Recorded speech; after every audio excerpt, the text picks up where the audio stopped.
Capítulo 17. América, tierra de libertad. Del libro, Seguridad y paz en el conflicto de los siglos. No obstante haber renunciado al romanismo, los reformadores ingleses conservaron muchas de sus formas. De manera que, aunque habían rechazado la autoridad y el credo de Roma, no pocas de sus costumbres y ceremonias se incorporaron en el ritual de la Iglesia anglicana. Se aseveraba que estas cosas no eran asuntos de conciencia, que por más que no estaban ordenadas en las Santas Escrituras, y por lo mismo no eran necesarias, sin embargo, como tampoco estaban prohibidas, no eran intrínsecamente malas. Por la observancia de esas prácticas, se hacía menos notable la diferencia que separaba de Roma las iglesias reformadas, y se procuraba a la vez promover con más esperanzas de éxito la aceptación del protestantismo entre los romanistas. Para los conservadores y los partidarios de las transigencias, estos argumentos eran decisivos. Empero había otros que no pensaban así. El mero hecho de que semejantes prácticas tendían a colmar la cima existente entre Roma y la Reforma Martín, tomo 5, pag. 22, era para ellos argumento terminante contra la conservación de las mismas. Las consideraban como símbolos de la esclavitud de que habían sido libertados y a la cual no tenían ganas de volver. Arguían que en su palabra Dios tiene establecidas reglas para su culto y que los hombres no tienen derecho para quitar ni añadir otras. El comienzo de la gran apostasía consistió precisamente en que se quiso suplir la autoridad de Dios con la de la Iglesia. Roma empezó por ordenar cosas que Dios no había prohibido, y acabó por prohibir lo que él había ordenado explícitamente. Muchos deseaban ardientemente volver a la pureza y sencillez que caracterizaban a la iglesia primitiva. Consideraban muchas de las costumbres arraigadas en la iglesia anglicana como monumentos de idolatría y no podían en conciencia unirse a dicha iglesia en su culto. Pero como la iglesia estaba sostenida por el poder civil, no consentía que nadie sustentara opiniones diferentes en asunto de formas. La asistencia a los cultos era requerida por la ley, y no podían celebrarse sin licencia asambleas religiosas de otra naturaleza, so pena de prisión, destierro o muerte. A principios del siglo XVII el monarca, que acababa de subir al trono de Inglaterra, declaró que estaba resuelto a hacer que los puritanos se conformaran, o de lo contrario, que fueran expulsados del país, o tratados todavía peor. Jorge Bancroft, History of the United States of America, parte 1, capitán 12. Acechados, perseguidos, apresados, no esperaban mejores días para lo porvenir, y muchos se convencieron de que para los que deseaban servir a Dios según el dictado de su conciencia, Inglaterra había dejado de ser lugar habitable. J.G. Palfrey, History of New England, capitán 3. Algunos decidieron refugiarse en Holanda. A fin de lograrlo tuvieron que sufrir pérdidas, cárceles y mil dificultades. Frustrábanse sus planes y eran entregados en manos de sus enemigos. Pero al fin triunfó su firme perseverancia y encontraron refugio en las playas hospitalarias de la República Holandesa. En su fuga habían tenido que abandonar sus casas, sus bienes y sus medios de subsistencia. Eran forasteros en tierra extraña, entre gente de costumbres y de lengua diferentes de las de ellos. Se vieron obligados a ocuparse en trabajos desconocidos hasta entonces para ellos, a fin de ganarse el pan de cada día. Hombres de mediana edad que se habían ocupado durante toda su vida en labrar la tierra, se vieron en la necesidad de aprender oficios mecánicos. Pero se acomodaron animosamente a la situación y no perdieron tiempo en la ociosidad ni en quejas inútiles. Aunque afectados a menudo por la pobreza, daban gracias a Dios por las bendiciones que les concedía y se regocijaban de poder tener comunión espiritual sin que se les molestara. Comprendían que eran peregrinos y no se preocupaban mucho por aquellas cosas, sino que levantaban la vista al cielo, su anhelada patria, y serenaban su espíritu. Bancroft, parte 1, capitán 12. Aunque vivían en el destierro y en medio de contratiempos, crecían su amor y su fe. Confiaban en las promesas del Señor, el cual no los olvidó en el tiempo de la prueba. Sus ángeles estaban a su lado para animarlos y sostenerlos. Y cuando les pareció ver la mano de Dios señalándoles hacia más allá del mar una tierra en donde podrían fundar un estado, y dejar a sus hijos el precioso legado de la libertad religiosa, avanzaron sin miedo por el camino que la providencia les indicaba. Dios había permitido que viniesen pruebas sobre su pueblo con el fin de habilitarlo para la realización de los planes misericordiosos que Él tenía preparados para ellos. La iglesia había sido humillada para ser después ensalzada. Dios iba a manifestar su poder en ella e iba a dar al mundo otra prueba de que Él no abandona a los que en Él confían. Él había predominado sobre los acontecimientos para conseguir que la ira de Satanás y la conspiración de los malvados redundasen para su gloria y llevaran a su pueblo a un lugar seguro. La persecución y el destierro abrieron el camino de la libertad.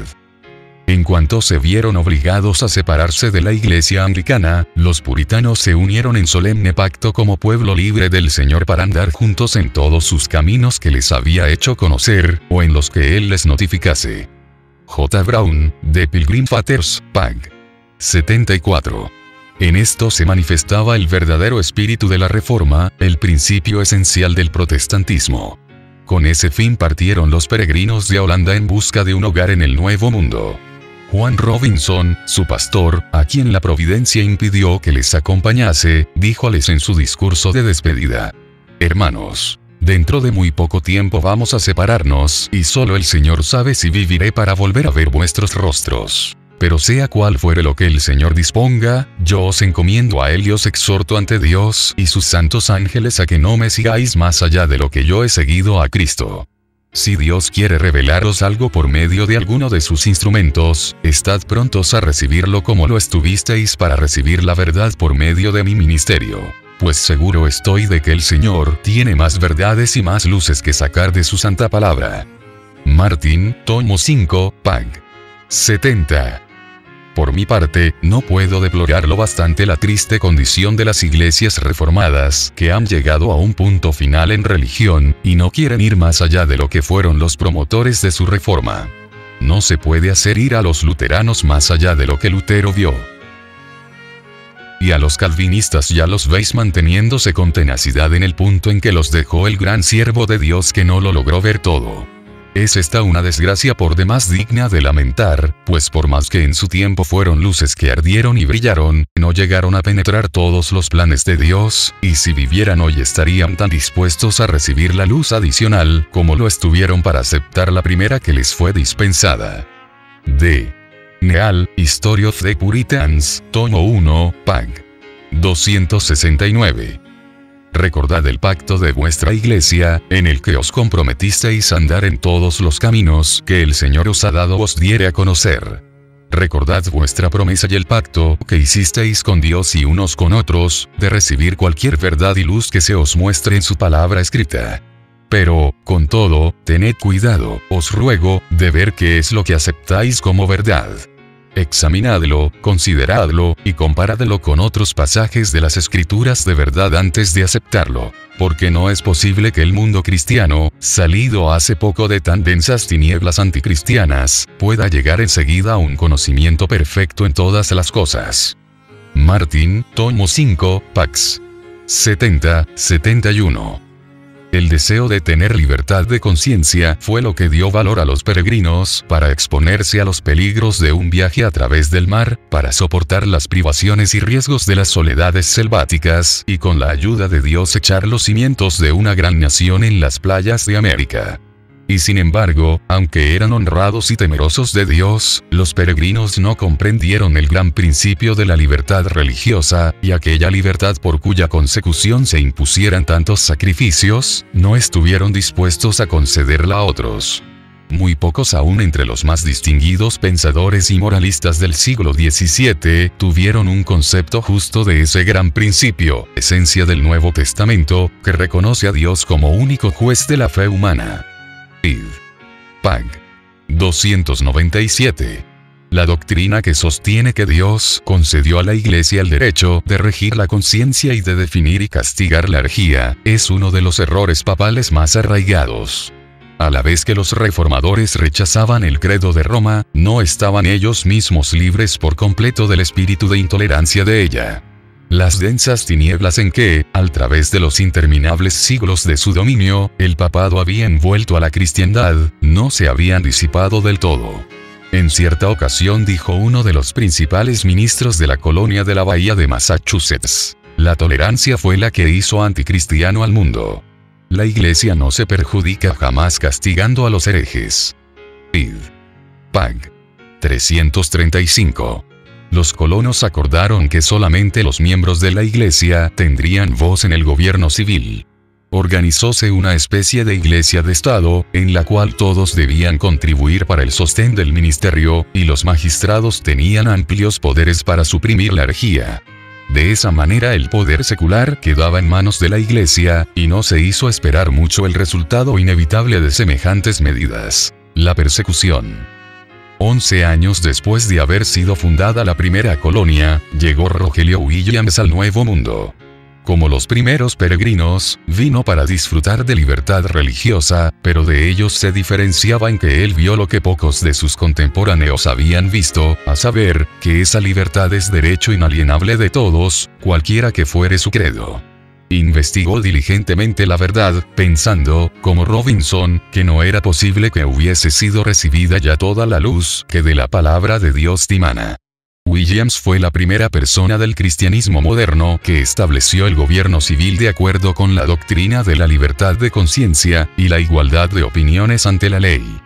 Bancroft, parte 1, capitán 15. Sostuvo que era deber de los magistrados restringir el crimen mas nunca regir la conciencia.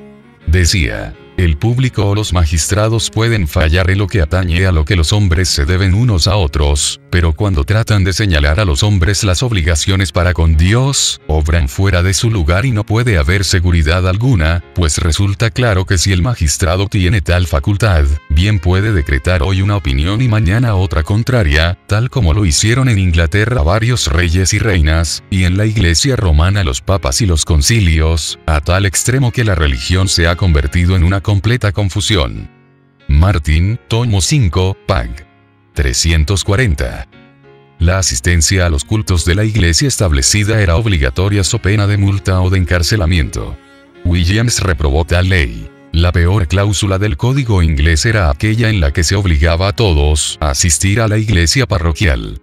Consideraba él que obligar a hombres de diferente credo a unirse entre sí era una flagrante violación de los derechos naturales del hombre. Forzar a concurrir a los cultos públicos a los irreligiosos e indiferentes era tan solo exigirles que fueran hipócritas. Ninguno, decía él, debe ser obligado a practicar ni a sostener un culto contra su consentimiento, como replicaban sus antagonistas, espantados de los principios expresados por Williams. ¿No es el obrero digno de su salario?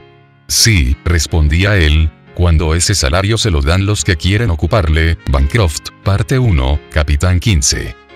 Rogelio Williams era respetado y querido como ministro fiel, como hombre de raras dotes, de intachable integridad y sincera benevolencia.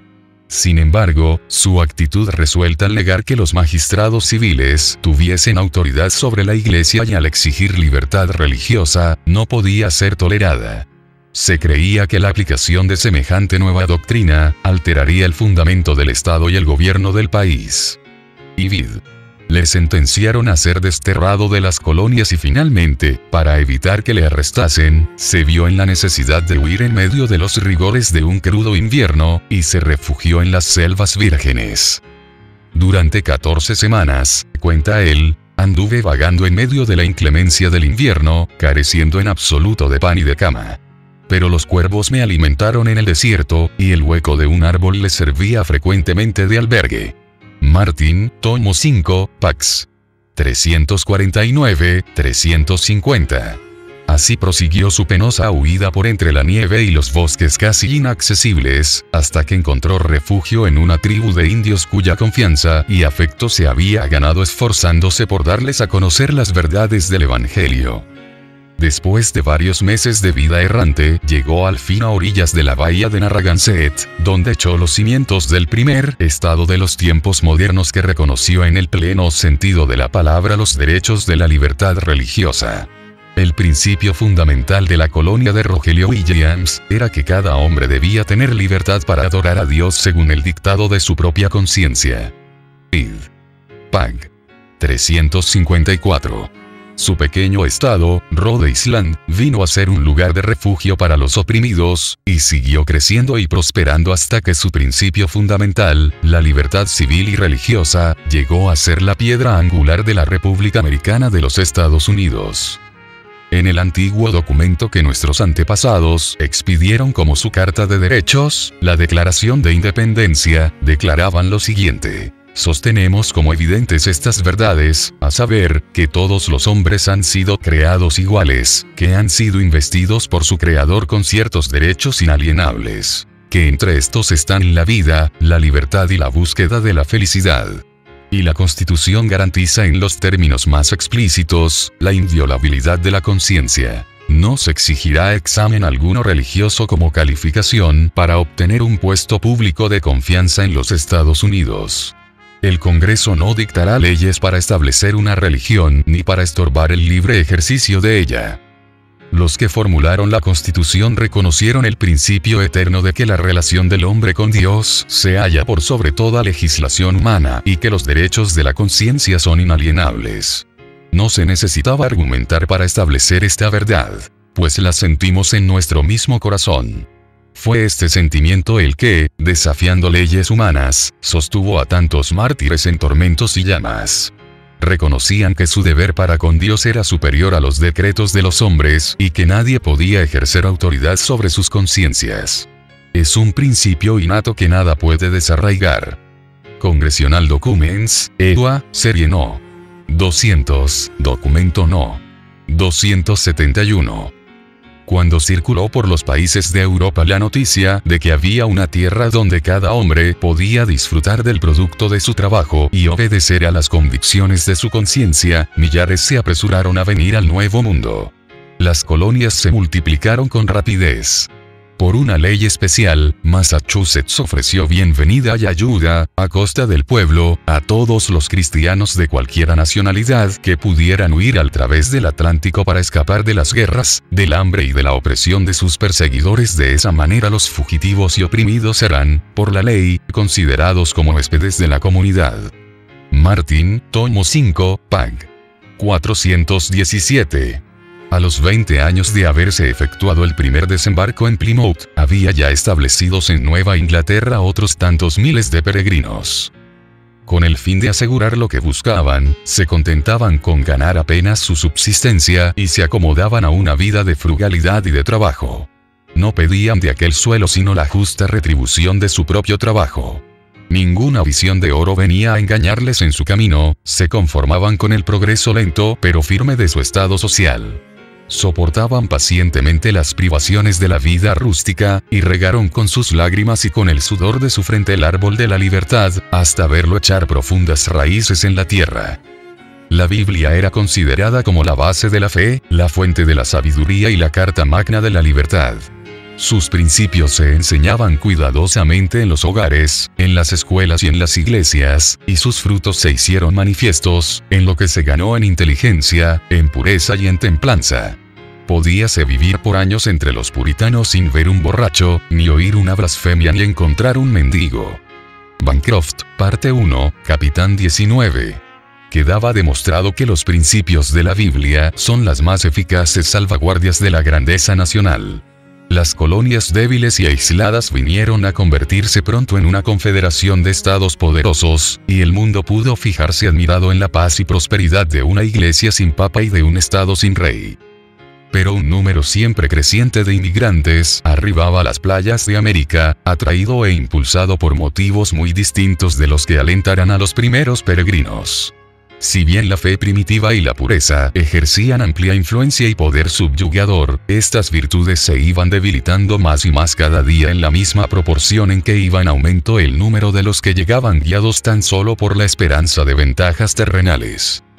La medida adoptada por los primitivos colonos, de no conceder voz ni voto ni tampoco empleo alguno en el gobierno civil, sino a los miembros de la Iglesia, produjo resultados perniciosos. Dicha medida había sido tomada para conservar la pureza del Estado, pero dio al fin por resultado la corrupción de la Iglesia. Siendo indispensable profesar la religión para poder tomar parte en la votación o para desempeñar un puesto público, muchos se unían a la iglesia tan solo por motivos de conveniencia mundana y de intrigas políticas, sin experimentar un cambio de corazón.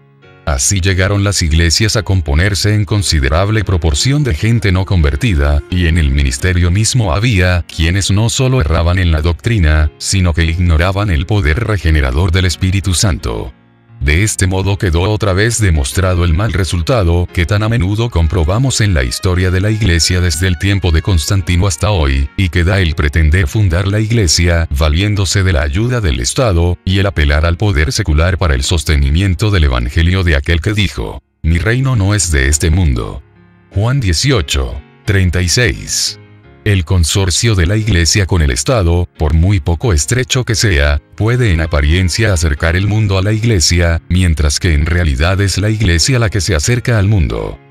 El gran principio que defendieron tan noblemente Robinson y Rogelio Williams, de que la verdad es progresiva, y de que los cristianos deberían estar prontos para aceptar toda la luz que proceda de la santa palabra de Dios, lo perdieron de vista sus descendientes. Las iglesias protestantes de América, lo mismo que las de Europa, tan favorecidas al recibir las bendiciones de la Reforma, dejaron de avanzar en el camino que ella les había trazado.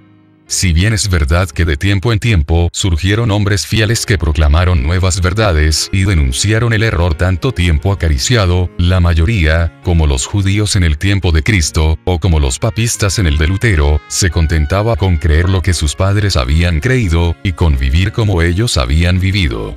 De consiguiente la religión degeneró de nuevo en formalismo. Y los errores y las supersticiones que hubieran podido desaparecer de haber seguido la Iglesia avanzando en la luz de la palabra de Dios, se conservaron y siguieron practicándose. De este modo, el espíritu inspirado por la Reforma murió paulatinamente, hasta que llegó a sentirse la necesidad de una reforma en las iglesias protestantes tanto como se necesitara en la Iglesia romana en tiempo de Lutero. Se notaba el mismo estupor espiritual y la misma mundanalidad, la misma reverencia hacia las opiniones de los hombres, y la substitución de teorías humanas en lugar de las enseñanzas de la palabra de Dios. La vasta circulación que alcanzó la Biblia en los comienzos del siglo XIX, y la abundante luz que de esa manera se esparció por todo el mundo, no fue seguida por el adelanto correspondiente en el conocimiento de la verdad revelada, ni en la religión experimental.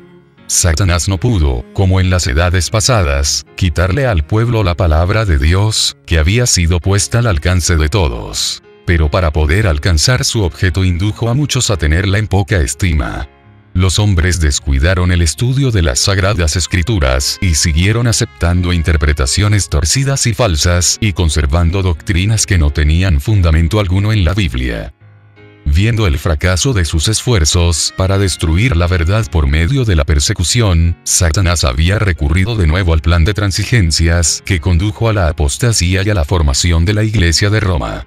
Había inducido a los cristianos a que se aliasen, no con los paganos, sino con aquellos que por su devoción a las cosas de este mundo demostraban ser tan idólatras como los mismos adoradores de imágenes. Y los resultados de esta unión no fueron menos perniciosos entonces que en épocas anteriores. El orgullo y el despilfarro fueron fomentados bajo el disfraz de la religión, y se corrompieron las iglesias. Satanás siguió pervirtiendo las doctrinas de la Biblia, y empezaron a echar profundas raíces las tradiciones que iban a perder a millones de almas. La Iglesia amparaba y defendía estas tradiciones, en lugar de defender la fe que una vez fue entregada a los santos. Así se degradaron los principios que los reformadores sustentaron y por los cuales sufrieran tanto.